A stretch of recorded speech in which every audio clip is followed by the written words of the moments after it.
ఈరోజు గుడ్లు ఎల్లుల్లి కారం చేస్తున్నానండి. కావాల్సిన పదార్థాలు ఇవ్వండి. కొంచెం ఒక స్పూన్ జీలకర్ర, ఒక పాయ ఎల్లుల్లిపాయలు తీసుకున్నానండి, తగినంత ఉప్పు, స్పూన్నర కారం తీసుకున్నానండి. మిక్సీ పట్టుకుందామండి. ఇవి పట్టుకొని పక్కన పెట్టుకున్నానండి. ముందుగా ప్రిపేర్ చేసి పక్కన పెట్టుకున్నానండి. 2 స్పూన్లు ఆయిల్ వేసుకున్నామండి, సరిపోద్దండి. అది వేడెక్కిన తర్వాత గుడ్లు ఇలా నాట్లు పెట్టుకొని తీసుకోవాలండి. మనం కట్ చేసుకొని తీసుకోవాలండి. ఇలాగా 5 గుడ్లు తీసుకున్నానండి నేనైతే. కొంచెం లైట్గా వేపుకుందామండి గుడ్లు. 5 గుడ్లు తీసుకున్నాను నేను అయిపోయింది. ఇప్పుడు తీసుకున్నాను పక్కకి.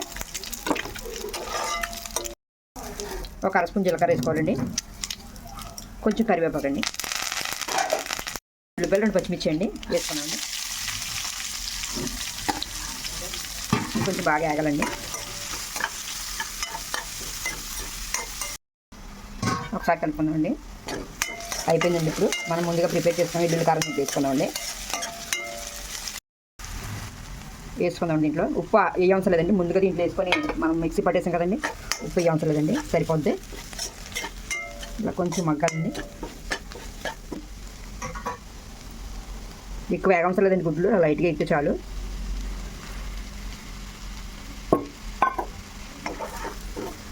మనం మీడియం మంటలోనే కుక్ చేసుకోండి ఇదంతా. ఇలా గుడ్లు పట్టే విధంగా కలుపుకోవాలండి మనం.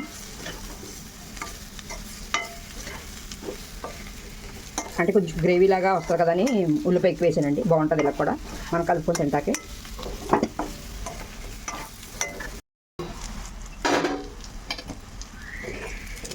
అయిపోయిందండి. కొంచెం కొత్తిమీర వేసుకొని పొయ్యి ఆపేసుకుందాం. కొత్తిమీర వేసుకున్నామండి. అయిపోయిందండి. ఇది పొయ్యి ఆపేసుకున్నామండి. వేడివేడి గుడ్లు ఎల్లుల్లి కారం రెడీ అండి. చాలా బాగుంటుందండి. ఒకసారి మీరు కూడా ట్రై చేయండి. నచ్చితే లైక్ చేయండి, షేర్ చేయండి, సబ్స్క్రైబ్ చేసుకోండి.